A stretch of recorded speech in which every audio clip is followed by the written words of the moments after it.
Here's a question I ask almost every founder I work with, usually early in our first conversation. I ask them, are you in the want business or the need business? And almost every single time, without exception, I get the same response. A pause, a slight tilt of the head, and then something like, what do you mean?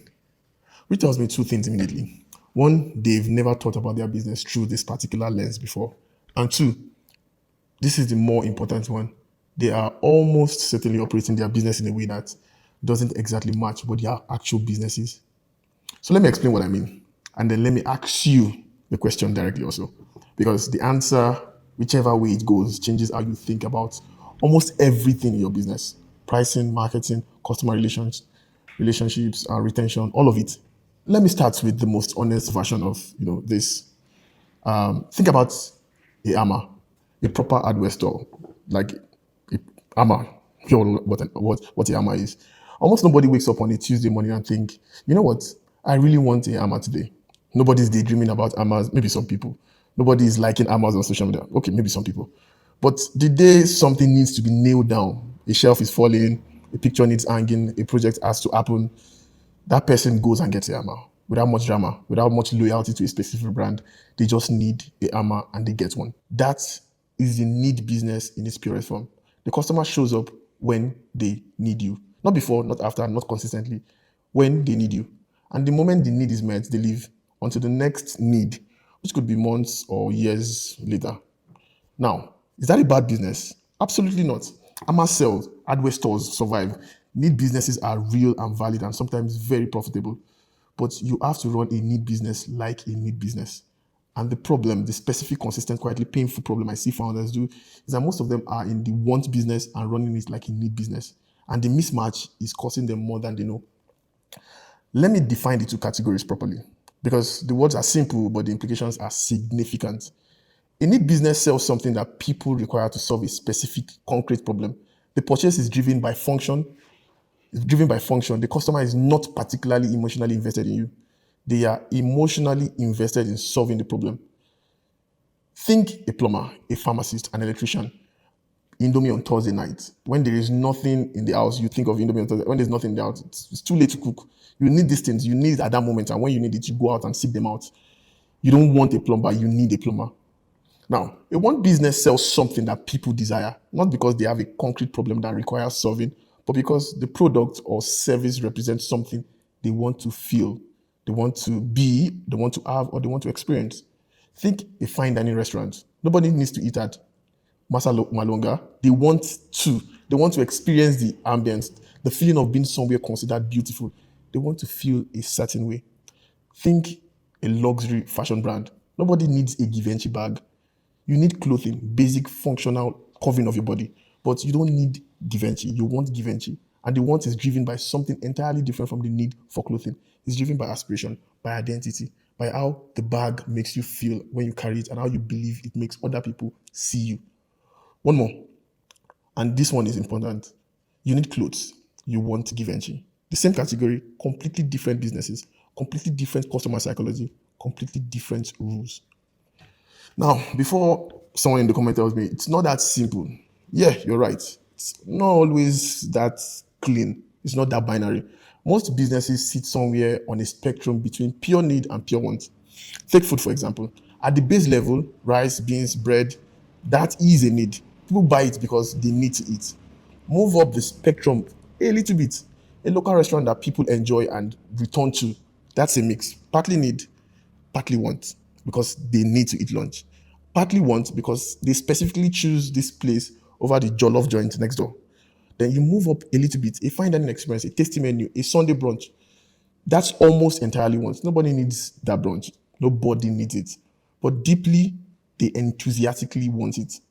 Same category, same fundamental human need, food. Three complete different businesses with three completely different strategies, customer psychologies, and marketing languages.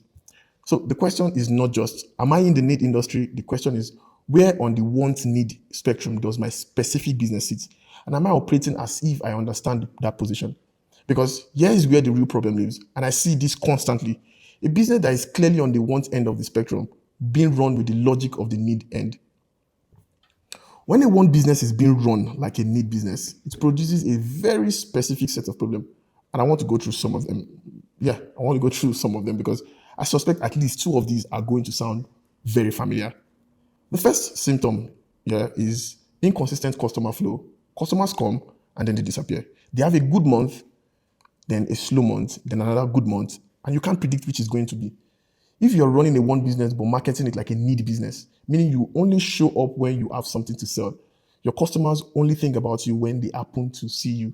You're not giving them a reason to think about you between purchases, and so they don't. Second symptom, price resistance. Customers are always pushing back on your prices. You know your product is what you are charging, you know the quality is there, but every conversation about price feels like a negotiation. This is the symptom of a one business that hasn't properly established the emotional value of what it's selling. When you sell a want like a function, yes, the product, yes, the price, the customer has nothing to anchor the price to accept its utilitarian value. And utilitarian value is always negotiable. Emotional value is not. Third symptom, low repeat purchase rate. People buy once and don't come back consistently because they didn't enjoy the experience. Because there was nothing pulling them back, no emotional gravity, no feeling they were chasing. A need brings customers back when the need reoccurs. A want brings customers back when the desire is reignited. And if you are not reigniting it consistently, strategically, it fades. It fades. Fourth symptom, difficulty standing out. You look at your competitors and you cannot clearly articulate when someone should choose you over them. Your quality might be comparable, your price might be competitive, but there is no clear reason, no emotional reason, no choice specifically. Because one business are not, they don't work on that function. These four symptoms, if you are experiencing two or more of them, you're most certainly in the one business running like a need business. And the fix is not a better product. The fix is a completely different understanding of what you are actually selling. There's a word I want to use here, and I want you to think carefully about whether it applies to your business. Commodity.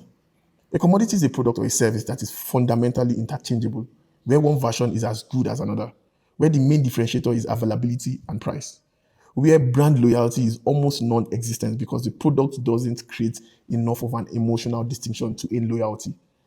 Petrol is a commodity. You don't go to a specific petrol station because you love their brand story. You go because it's close or because the queue is short. Bottled water most times is a commodity, generic, very generic. A pain reliever is a commodity. You buy it when you need it. You are not looking for a specific brand. Sometimes you look for a specific brand, but most times you go for what is available.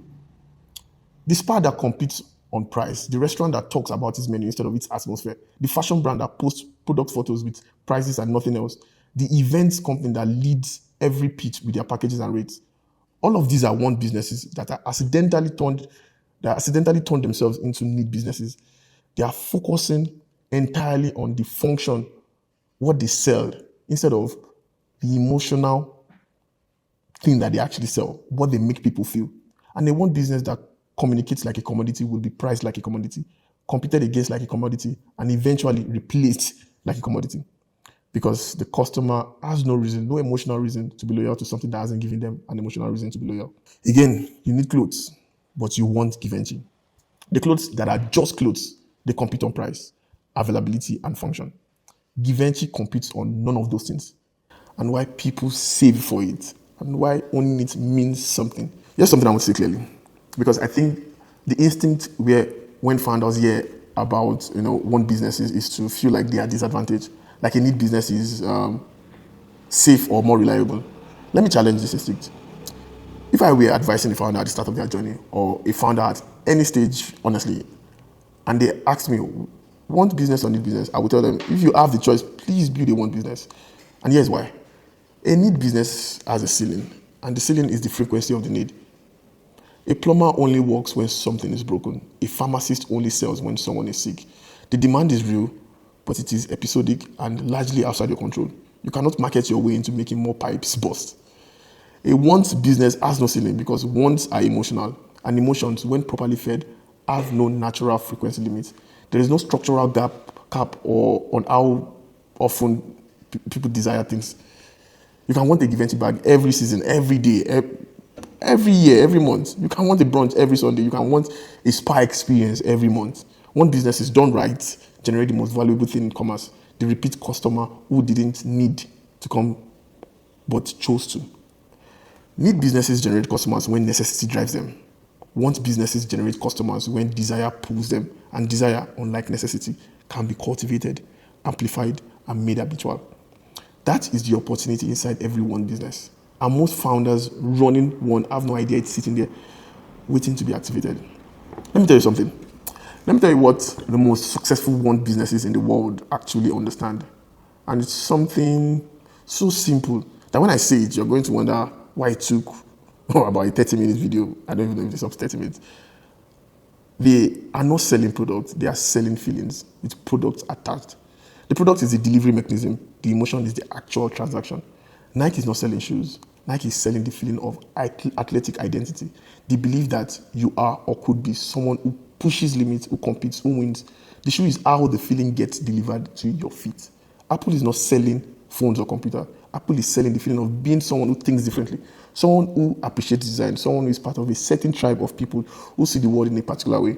The device is how the feeling gets delivered to your hands. A fine dining restaurant is not selling food. It's selling the feeling of being special, of being someone for whom an evening can be an occasion, of being treated with care and consideration in a world that is largely indifferent. The food is how the feeling gets delivered to your body. And Givenchy, I've said Givenchy a lot. Givenchy is not selling a bag, it's selling the feeling of having arrived, of being the kind of person for whom a certain luxury is appropriate and deserved, of wearing your success visibly and beautifully. The bag is how the feeling gets delivered to your arm.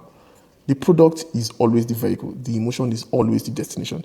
And the brand that understands this, the ones that have built lasting loyalty, that charge what they charge, that the customers who wait in queues and save for months, they understand the real job is not to make a better product, which you have to do. It is to deliver a more powerful, more consistent, more recognizable feeling. And here's what I love about this, particularly, growing up in Nigeria from a Nigerian perspective, but honestly, it applies across most African cultures with similar social dynamics. We already understand the want economy deeply. We have always understood it. We just haven't always named it or built businesses that deliberately leverage it. Think about the Owambe culture, going out. Nobody needs to attend a party. Nobody requires it. But a Saturday party where the clothing costs more than some people's salary, and yet people still attend. They spend, they plan around it, they buy the fabric, they get the shoe, they commission the gele, the outfits, and they go. Why? Because Owambe party is not just about the party.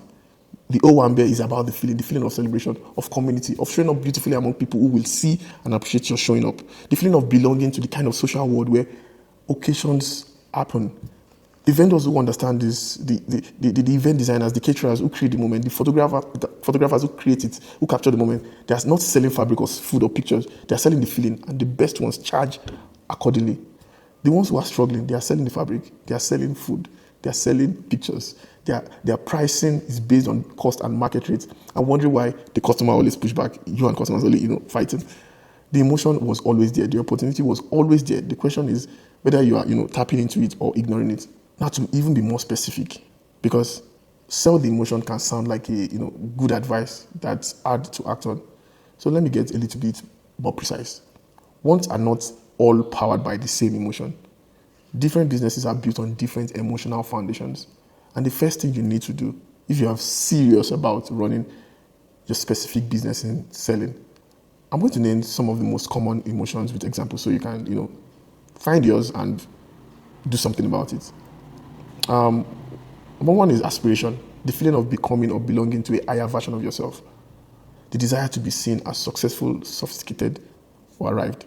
Think Givenchy, Rolex, first class travel. Two is belonging, the feeling of being part of something, a tribe, a community, a social world that matters, that values your presence. In Nigeria, like the Owambe culture, think Apple, think Nike. Third one is pleasure, pure sensory and experiential joy, the indulgence of something that simply feels extraordinarily good. For example, fine dining, premium chocolates, spas. Next is identity, the feeling that this product or service expresses who you are, your values, your aesthetics, your sense of self. Think Supreme, think Tesla, Think specific music scenes. Next is status, the feeling of visible social position, of being seen to have access to things that are not accessible to everyone. Think limited editions, VIP access, exclusive membership. Next is joy and celebration, the feeling of making moments, birthdays, achievement, milestones with something that matches the significance of the occasions. Think event planners, jewelers, premium gifting. Every successful one business is delivering one of this, sometimes a combination of two, consistently and deliberately across every touch point. The question for your business is, which emotion are you selling? And the other follow-up question is, does your customer know which emotion you are selling? Because if you don't know, they definitely don't know. And if you don't know what feeling they are buying from you, they have no emotional reason to return, no emotional reason to pay your price, no emotional reason to choose you over the competitor who is also selling. The emotion is not the bonus. It's not the extra layer you add when you can afford good marketing. The emotion is the product. Everything else is just packaging. So, if you've identified your emotion, you know whether you are in the aspiration business or the belonging business or the pleasure business. Now what? Now you feed it deliberately, consistently, everywhere your business touches a customer. Let me give you 4 specific ways to do this, because deliver the emotion is strategy and you need tactics. First, feed the emotion in your language. Every piece of communication your business produces, captions, emails, website copy, how your staff speaks on the phone, everything should be written in the language of the emotion, not the language of your function. If your emotion is aspiration, your language should make people feel like they are moving up just by reading it. If your emotion is belonging, your language should feel like an invitation into a community, not a sales pitch. Stop describing what you sell. Stop describing what you sell. Start describing how you make people feel. Second, feed the emotion in your visual identity. Your brand's visual language, colors, typography, photography, the way your space looks, your office, the way your product is packaged, all of it should consistently evoke the emotion you're selling. If you sell pleasure, your visual should feel sensory, should feel rich, tactile. If you sell status, your visual should feel exclusive, restrained, deliberate. The eye should feel the emotion before the brain processes any single word.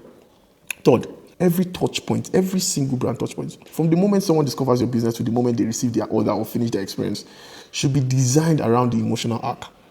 What does the customer feel at each stage?